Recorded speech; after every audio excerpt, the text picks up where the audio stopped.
Welcome to the Defense and Aerospace Report. I'm Vago Muradian here at the Reagan National Defense Forum at the Ronald Reagan Presidential Library in Simi Valley, California, one of America's premier security gatherings with military, political, economic, industry, and thought leaders from around the world. Our coverage here is sponsored by Leonardo DRS and L3 Technologies. We're honored to be talking to Norway's Deputy Defense Minister, Tuna Skogen. Thanks so very much for joining us. You got here not very long ago. You've had a very, very action-packed day before you're going to go to Washington and spend a little bit of time there before heading back home.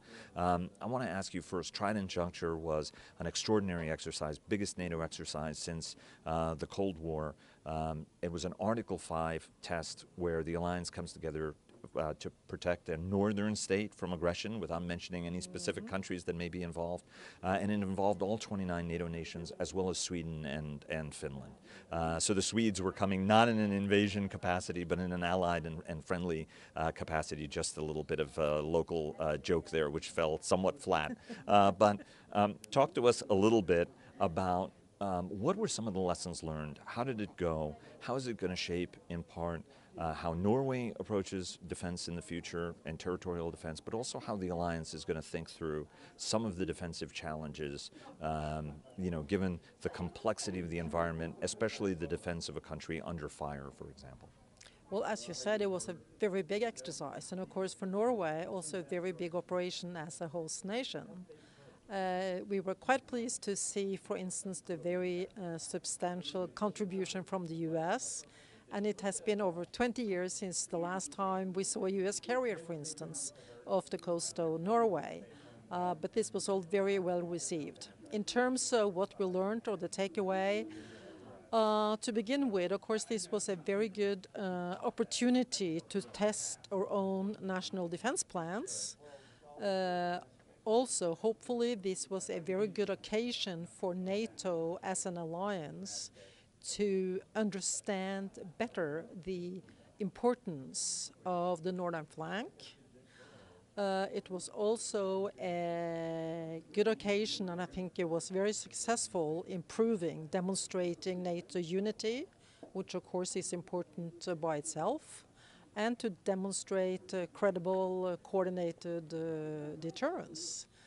Furthermore, many people, many nations training, exercising together in different climates, taking away lessons, how you could improve the operational capacities and be even more efficient in operating together. So I think all in all, many good lessons learned, and presently the exercise is being evaluated both by NATO and also by ourselves, so it's a little early to be too precise as to where we need to improve, but overall a very successful, very positive and good exercise. We recently talked to Sweden's Supreme Commander, Michael Bodin, and one of the things he told us was logistics was very, very important, right? There was a key lesson from Aurora, which you participated in as well, which was Sweden's big war game last year, and of course Sweden participated in. Do you think that logistics was one of the big key lessons that came from this, especially to be able to support units under fire? Well, that's one of them, but I think there were many things learned, but this was also very well prepared. So, and there were no big surprises underway, at least as far as I have been informed about. So, but I mean, logistics is always important, and most aspects can always be improved. So that's why also the evaluation presently going on will be important to actually point to where are some of the weaker points where we really need to improve. Let me ask you about Russia's behavior. There was a lot of reporting about Russia jamming GPS signals, but we talked to Lithuania's defense minister, Raimondas Karoblis, and he said, it was surprising that the Russians, it was confusing, he said, was the Russians were not more active. Sometimes they'll try to interfere a little bit more and were a little bit more active. From your perspective, how serious was what Russia did in terms of jamming signals in the region, which, does stand the potential of jeopardizing aircraft, and then there were a few proximity incidents as well that we discussed. How would you characterize Russia's behavior during that exercise? In general, the Russian behavior was what we expected it to be. I mean, basically, you would always expect Russia to follow an exercise like that quite closely. I mean, like we would follow a Russian exercise as well. From a Norwegian side, we have been very open, very transparent, informative about the exercise. We have spent a lot of effort and used all available channels to inform the Russians about the exercise. And we actually also sent civil servants from the Ministry of Defense to Moscow last February, basically to inform about the exercise, hoping that would help take away some of the misinformation. And actually, we have also received positive feedback from Russian representatives. That doesn't necessarily mean that their public statements are in accordance with that, but all this is to be expected. As you said, we did experience jamming, making it difficult for the civil aircrafts because the GPS was affected. This probably was also part of what could be expected. A couple of the incidents, yes. These were all being informed about according to procedures. Only one of them took place.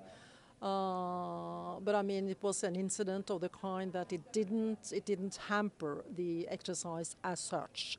And what the Russians did was, again, had been notified, so we were aware that it would happen. But in general, the Russian reactions were pretty much what you would expect them to be. Russia has since seized Ukrainian vessels in the Sea of Azov in the Kursk Strait. And, you know, Secretary Mattis was very, very direct and called Vladimir Putin a slow learner, that he said all of Putin's actions are actually bringing the alliance closer, increasing defense spending and further isolating Russia. What are some of the lessons as a country that borders with Russia, that prides itself on having a good working relationship with Russia, at the same time always looking to protect itself from potential miscalculation or Russian action? How did, from a Norwegian perspective, how do you regard what happened in Ukraine and what it tells you about sort of the future of the relationship between NATO, Norway, and Russia?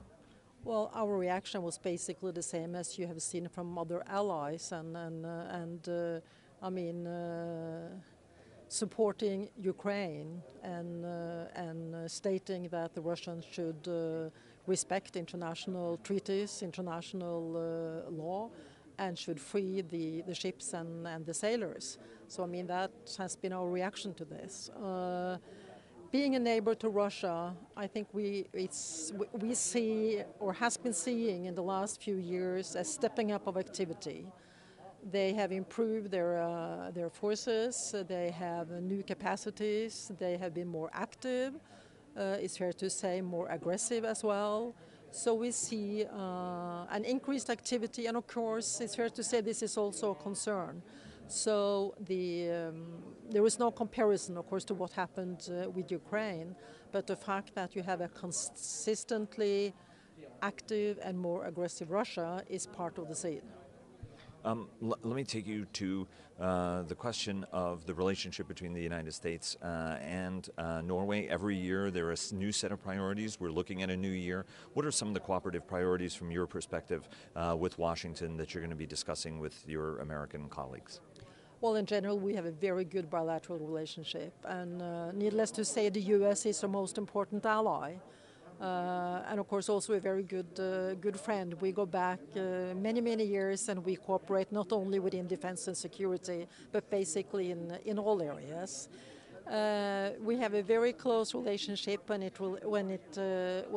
concerns for instance, the maritime area, intelligence, surveillance. We have just seen a doubling of the U.S. Marines in Norway, stepping up from some 300 to close to 700.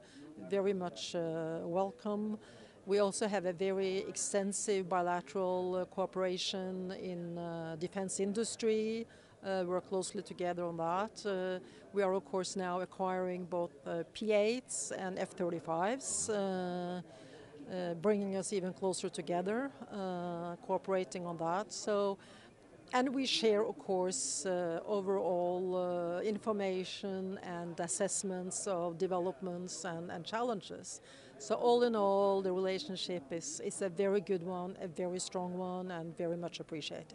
And very last question on the frigate. Norway prides itself on having some of the best frigates in the world. There was a very unfortunate accident that led to the sinking of one of your frigates, which was part of Trident Juncture. Actually, was a collision with a tanker. I know there's been a preliminary report out. What can you tell us about what happened and what's going to happen in terms of the salvaging of the ship and returning her back into service?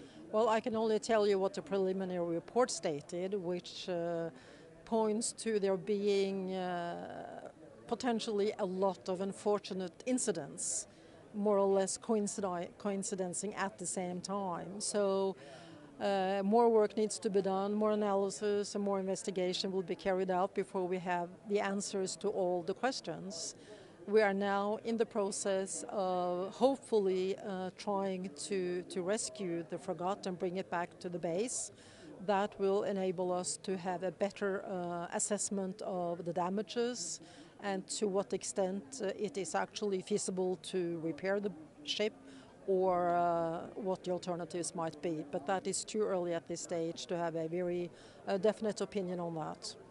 Tone Skogen, Deputy Defense Minister for Norway, thank you so much. I really appreciate it. And best of luck in getting the ship back into service. It was a beautiful ship. Thank you.